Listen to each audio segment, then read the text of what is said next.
भारत की अर्थव्यवस्था की रफ्तार पिछले 18 महीनों में सबसे निचले स्तर पर पहुंच गई है। राष्ट्रीय सांख्यिकी कार्यालय (एनएसओ) के अनुसार वित्तीय वर्ष 2023 से 24 की दूसरी तिमाही में जीडीपी की वृद्धि दर केवल 5.4% रही। 29 नवंबर को जुलाई से सितंबर तिमाही के आंकड़े जारी किए गए, जिसमें मैन्युफैक्चरिंग और माइनिंग सेक्टर में वृद्धि बहुत धीमी रही। इसके अलावा सरकारी खर्च में कमी और निजी खपत में गिरावट ने भी जीडीपी वृद्धि को प्रभावित किया, जिसके कारण लगातार गिरावट देखी जा रही है। जीडीपी, सकल घरेलू उत्पाद, को समझने के लिए इसे देश में एक तय समय सीमा में किए गए सभी उत्पादन और सेवाओं का कुल मूल्य मान सकते हैं। इसमें कारखानों का उत्पादन, कृषि, शिक्षा, स्वास्थ्य, बैंकिंग और एटी जैसी सेवाएं शामिल हैं। हर तिमाही में इन सभी क्षेत्रों की कुल मूल्यांकन की जाती है, जिससे हम अर्थव्यवस्था की स्थिति का अनुमान लगाते हैं।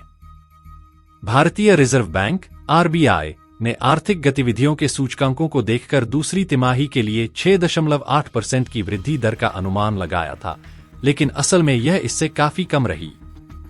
एनएसओ के आंकड़ों के मुताबिक कृषि और सेवा क्षेत्र को छोड़कर बाकी सभी क्षेत्रों में गिरावट आई है।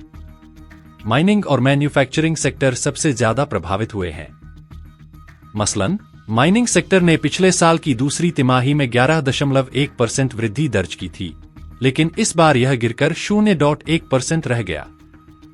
इसी तरह मैन्युफैक्चरिंग सेक्टर, जो पिछले साल 14.3% बढ़ा था, इस बार केवल 2.2% बढ़ा। हालांकि कृषि क्षेत्र में वृद्धि देखी गई, जो पिछले साल की तुलना में इस बार लगभग दोगुनी रही, और सेवा क्षेत्र में भी वृद्धि हुई है।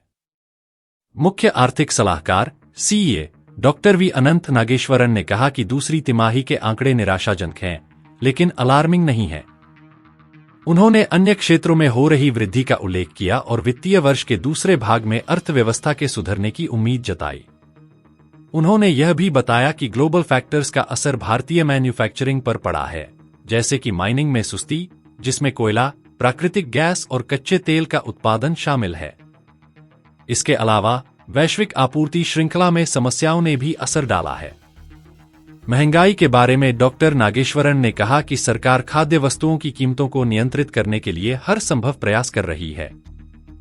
पिछले 2 वर्षों में सरकार ने खाद्य उपलब्धता सुनिश्चित करने के लिए कई नीतिगत कदम उठाए हैं।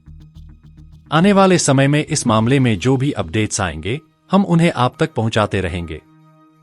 आपकी इस खबर पर क्या राय है? कृपया कमेंट बॉक्स में अपनी राय साझा करें।